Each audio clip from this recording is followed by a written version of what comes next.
the first week of kind of really being in scout team, I don't think a lot of the freshmen that are being on scout team for the first time understand the intensity that we would like at practice.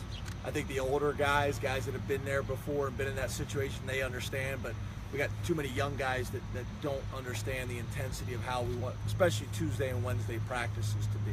So, I think we had a very business-like approach the last 2 days. I'd like to see us have a little bit more energy, and I'd like for the young guys to understand what it takes on scout team. But I'm not really probably stating anything that probably isn't expected when you first go to scout team.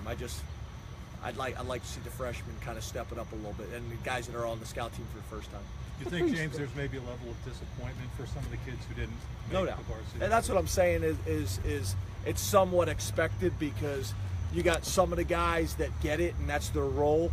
You have other guys that are still pretty disappointed that they think they should be on varsity, and that's fine as well.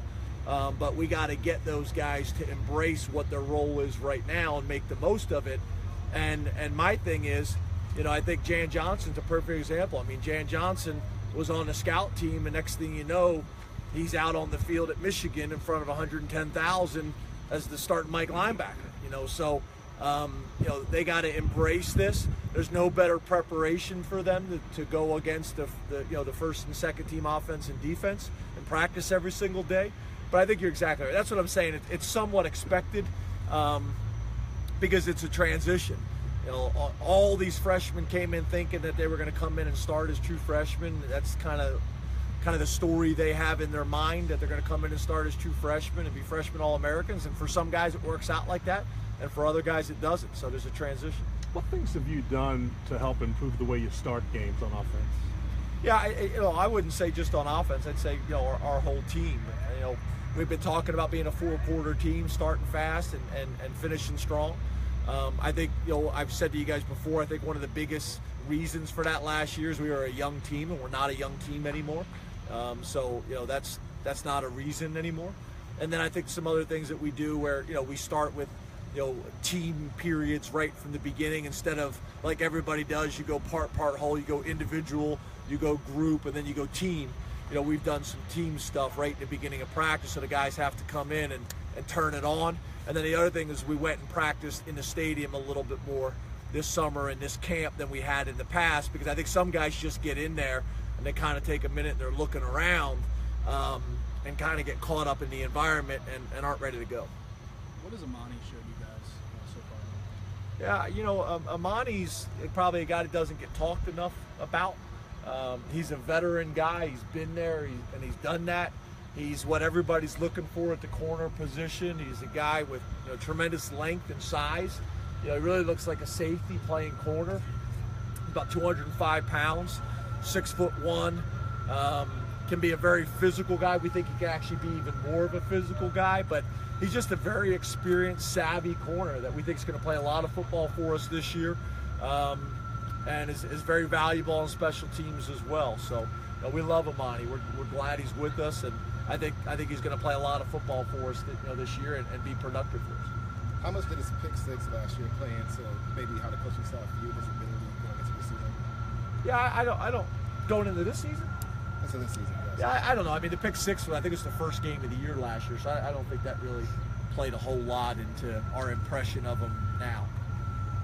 What's impressed you about John Hollins, just from the guy that we saw through spring to now?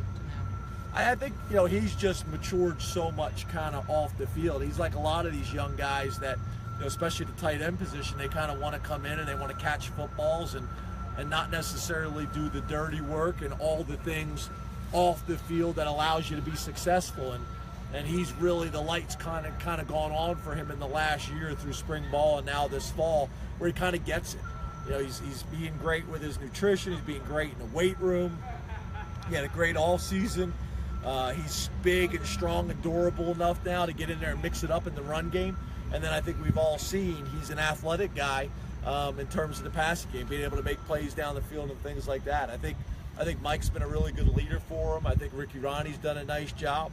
And I think the competition overall that we have at that position, those guys know they have to come to work every single day to earn to earn whatever reps they're going to get. So I've been really pleased with him. He's an example of a number of guys that I think is starting to kind of figure out what they're going to have to do to be successful. He's always been talented enough, but now he's kind of figuring out all the things he really needs to do off the field and away, away from Saturdays that's going to allow him to truly be successful the way he wants to be.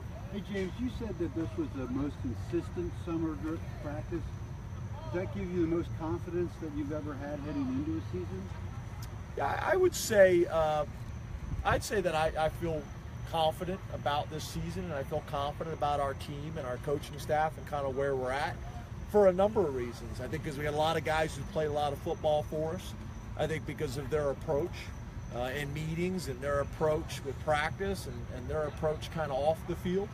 I don't think it's one factor that gives a coach confidence like practice. It's so many other things, and it's how our guys did academically. It's all those things. So yeah, I'm confident. I think the other thing too is this is my first time, really, probably the second time in my total career, and the first time as a head coach being somewhere for more than 3 years.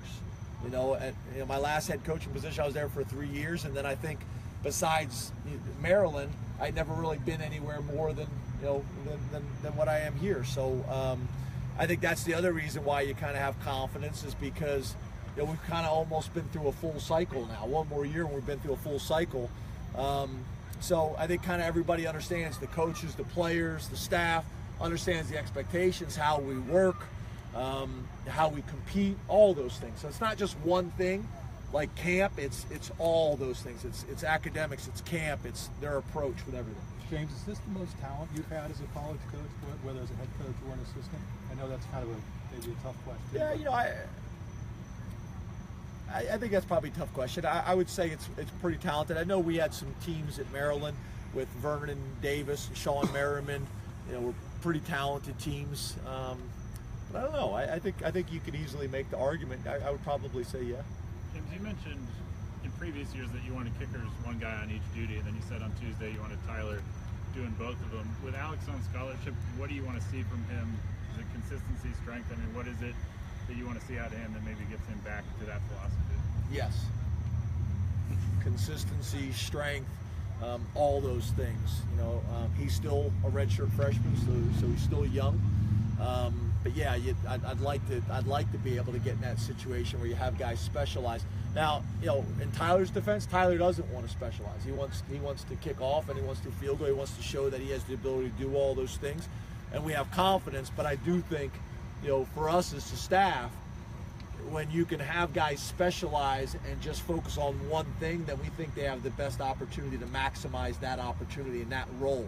The other thing you like about it is, now when Tyler does move on, you don't have a kicker that hasn't had any experience. He's done some things and gained some experience. So now when he steps into that other role, it's not his first time playing. So there's kind of both reasons why I think that's important. Do you think if he gets to that place this season that you would try and use him, or are you pretty set, barring consistency and strength and health and whatnot, that Tyler's going to do both of those? No, we're not set. We've even toyed with the fact that maybe to take some of it off of Tyler's plate, that you go every other kickoff. That Tyler kicks one off and then Barbier kicks one off, and you kind of do that for a little while until someone kind of takes control of it. But there's been some kind of conversations about that as well. So right now it's Tyler. I'd love to get it where we could get Barbier involved.